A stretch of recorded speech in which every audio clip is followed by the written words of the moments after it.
गण्डकीमा गाँजा खेती खुला, कस्ता छन् कडा नियम, लाइसेन्स र सजायको व्यवस्था।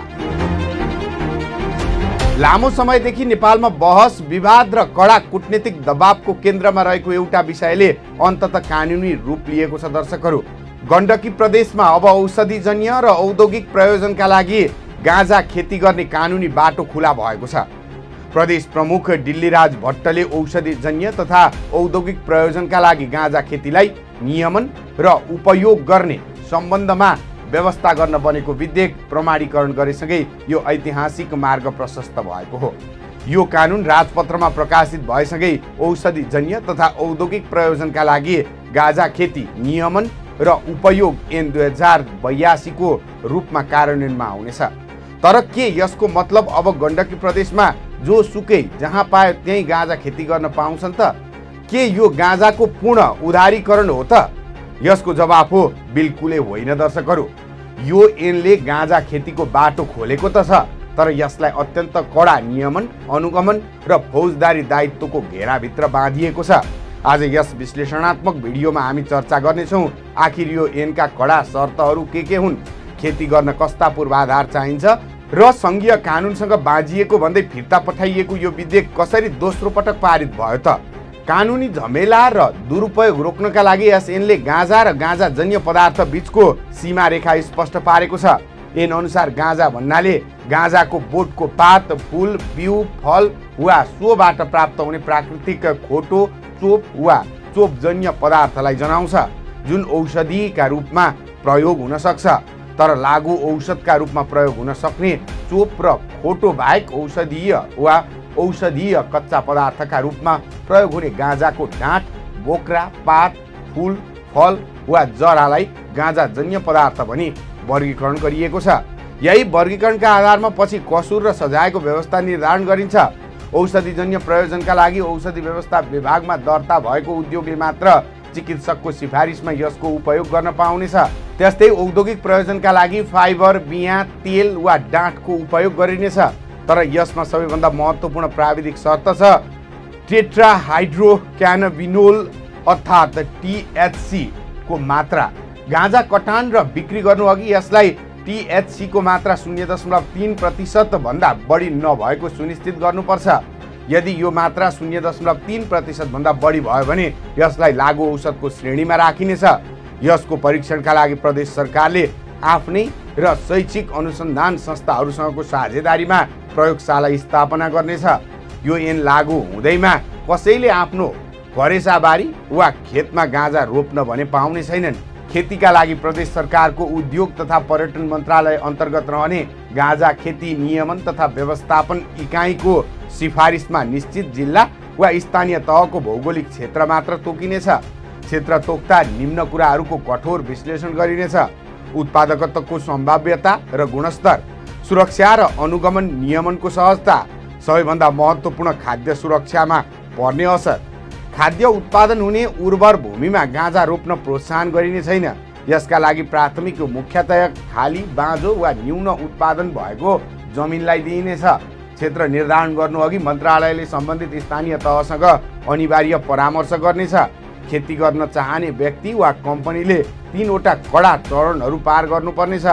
पहिलो चरण पूर्व सहमति। निवेदकले आफ्नो विवरण, जग्गाको स्वामित्व वा कम्तीमा 5 वर्षको लिज सम्झौता, स्थानीय तहको सिफारिस र खरिद गर्ने औषधि वा औद्योगिक उद्योगले दिएको खरिद सुनिश्चितताको सहमति पत्र बुझाउनु पर्नेछ। यो पूर्व सहमति न्यूनतम 2 रोपनी क्षेत्रफलका लागि मात्र दिइनेछ र यसको अवधि 1 वर्षको मात्र हुनेछ। दर्शकहरू, दोस्रो चरण पूर्वाधार निर्माण। पूर्व सहमति पाइसकेपछि खेती गरिने जग्गाको वरिपरि अनधिकृत पहुँच रोक्न बलियो पर्खाल वा तारबार लगाउनु पर्नेछ। सुरक्षा निगरानीका लागि CCTV वा सुरक्षा पोस्ट खडा गर्नुपर्नेछ र फसल भण्डारणका लागि सुरक्षित भवन निर्माण गर्नुपर्नेछ। तेस्रो चरण वास्तविक अनुमति पत्र। पूर्वाधार तयार भइसकेपछि निरीक्षकले स्थलगत निरीक्षण गरी मापदण्ड पूरा भएको प्रमाणित गरेपछि मात्र तोकिएको दस्तुर लिएर 5 वर्षका लागि अनुमति पत्र प्रदान गरिनेछ। दर्शकहरू, यदि कसैले अनुमति पत्र पाएर गाँजा फलायो भने पनि उसले आफ्नो मर्जीले त्यसलाई काट्न र कतै लैजान नै पाउने छैन।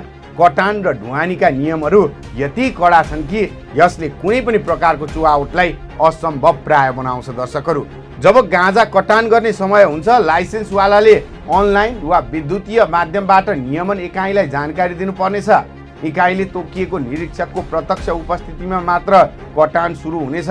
कटान गरिएको फसलको परिणाम खुलाएर वडा अध्यक्ष वा सदस्य, स्थानीय निगरानी समितिका सदस्य र नजिकैको प्रहरी कार्यालयमा प्रतिनिधिको रोहबरमा मुचुल्का तयार पारिनेछ। ढुवानीको प्रक्रिया अझै रोचक र कडा छ। दर्शकहरू, गाँजाजन्य पदार्थ प्याक गरिएको बोरा वा बाकसमा सरकारी निरीक्षकको विशेष सिल लगाइनेछ। यो सिलबन्दी गरिएको सामग्री बाटोमा कसैले पनि खोल्न पाउने छैन। यसलाई सिधै अन्तिम गन्तव्यमा पुर्याएर जिल्ला प्रशासन कार्यालय र प्रहरी प्रतिनिधिको रोहबरमा मात्र खोलिनेछ। यदि बाटोमा गाडी बिग्रिएमा वा दुर्घटनामा भए पनि सोही जिल्लाको प्रशासन र प्रहरीको उपस्थितिमा पुनः सिलबन्दी गरेर मात्र अगाडि बढाउनु पर्नेछ। औषधीय वा औद्योगिक प्रयोजनमा नआउने लागु औषधजन्य अंशलाई भने प्रहरीको रोहबरमा अनिवार्य रूपमा नष्ट गरी मुचुल्का पठाउनु पर्नेछ। यस व्यवस्थालाई चुस्त राख्न ऐनले 4 तहको संस्थागत संरचना खडा गरेको छ। निर्देशक समिति मुख्यमन्त्रीको अध्यक्षतामा कृषि, स्वास्थ्य, उद्योग र वन मन्त्रीहरू, प्रदेश प्रहरी प्रमुख र सचिवहरू सम्मिलित सर्वोच्च समिति बन्नेछ। 2 नियमन तथा व्यवस्थापन इकाइ 9औं वा 10औं तहको निर्देशकको नेतृत्वमा रहने कार्यकारी निकाय। 3 निरीक्षकहरू अनुगमन र स्थलगत निरीक्षणका लागि खटिने 7औं तहका अधिकृत वा नेपाल प्रहरीका काजमा आएका अधिकृतहरू। 4 स्थानीय निगरानी समिति वडा अध्यक्षको संयोजकत्वमा प्रहरी, कृषि प्रमुख र कृषक प्रतिनिधि सदस्य रहने टोली। यदि कसैले अनुमति पत्र बिना वा तोकिएको भन्दा बढी क्षेत्रफलमा खेती गरेमा वा अनधिकृत व्यक्तिलाई बिक्री गरेमा सिधै नेपालको कडा लागु औषध नियन्त्रण ऐन 2033 बमोजिम कारबाही र जेल सजाय हुनेछ। तर सानातिना प्राविधिक गल्तीहरू जस्तै अभिलेख दुरुस्त नराख्ने वा सिलबन्दी नगरी ओसार प्रसार गरेमा निरीक्षकको सिफारिसमा निर्देशकले 50,000 देखि 5 लाख रुपियाँसम्म जरिवाना गर्न सक्नेछन्। साथै गाँजाको सम्भावित दुर्व्यसनी रोक्न र उपचारका लागि चिकित्सा सेवा सहितको पुनर्स्थापना केन्द्र खोल्ने व्यवस्था पनि ऐनमा गरिएको छ। गण्डकी प्रदेश सभाको इतिहासमा यो विधेयक प्रमाणीकरण हुनु सहज भने थिएन। यो विधेयक पहिलो पटक गत असार 25 मा पारित भएर प्रमाणीकरणका लागि प्रदेश प्रमुख समक्ष पठाइएको थियो। तर प्रदेश प्रमुख दिल्लीराज भट्टले यो विधेयक संघीय लागु औषध नियन्त्रण ऐन 2033 सँग बाँझिएको भन्दै गत साउन 8 गते पुनर्विचारका लागि संसदमै फिर्ता पठाइदिएका थिए। गण्डकी प्रदेश सभाको इतिहासमा प्रदेश प्रमुखले विधेयक फिर्ता पठाएको यो नै पहिलो घटना थियो। तर प्रदेश सभाले प्रदेश प्रमुखको चासोलाई स्वीकार गरेन। साउन 16 गते बसेको बैठकमा उद्योग मन्त्री यशोदा रिमालले पेश गरेको पुनर्विचार प्रस्तावमाथि छलफल गर्दै सदनले कुनै पनि संशोधन बिना यसलाई हुबहु पुनः पारित गर्यो। सांसदहरूले संविधानको धारा 304 को उपधारा 1 र अनुसूची 6 को क्रम संख्या 20 अनुसार कृषि विकास प्रदेशको एकल अधिकार क्षेत्रभित्र पर्ने भएकाले संघीय कानुन बाँझिए पनि यो मान्य हुने तर्क गरे। गण्डकी प्रदेशका मुख्य न्यायाधिवक्ता चिरञ्जीवी शर्मा पौडेलले दावी गर्छन् कि यो विधेयक कुनै पनि संघीय ऐनसँग बाँझिएकै छैन। उनका अनुसार नेपालले सन् 1961 को अन्तर्राष्ट्रिय महासन्धिमा हस्ताक्षर गर्दा नै औषधिजन्य र औद्योगिक प्रयोजनका लागि 3 वटा आरक्षण राखेकाले नेपालमा गाँजा खेतीको वैधानिक बाटो कहिल्यै पूर्ण रूपमा बन्दै भएको थिएन। अझ लागु औषध ऐन 2033 को दफा 4, 2, दफा 6 र दफा 11 गले नै नियन्त्रित रूपमा र औषधिका रूपमा गाँजा खेती गर्न कानुनी लचकता दिएको उनको तर्क छ। समग्रमा भन्नुपर्दा गण्डकी प्रदेशले गाँजा खेतीलाई वैधानिकता दिएर रोजगारी र आय आर्जनको नयाँ ढोका त खोलेको छ। तर यसको मोडल अत्यन्तै नियन्त्रित र अनुमति केन्द्रित छ। यो सर्वसाधारण किसानको पहुँचमा कतिको पुग्छ र कतै यो केही सीमित ठुला उद्योगीहरूको नियन्त्रणमा मात्र सीमित रहने त होइन, यो भने भविष्यले नै देखाउनेछ। तपाईलाई के लाग्छ? के गण्डकी प्रदेशको यो ऐतिहासिक कदमले नेपालको अर्थतन्त्रमा ठुलो परिवर्तन ल्याउला त वा यसको दुरुपयोग बढ्ला? आफ्ना अमूल्य विचार तल कमेन्ट बक्समा अवश्य लेख्नुहोला। हवस् त आजलाई यति नै। फरक विषयवस्तुका साथ उपस्थित हुने नै छु। त्यति बेलका लागि म दिपेश घिमिरे पनि बिदा चाहन्छु। नमस्ते।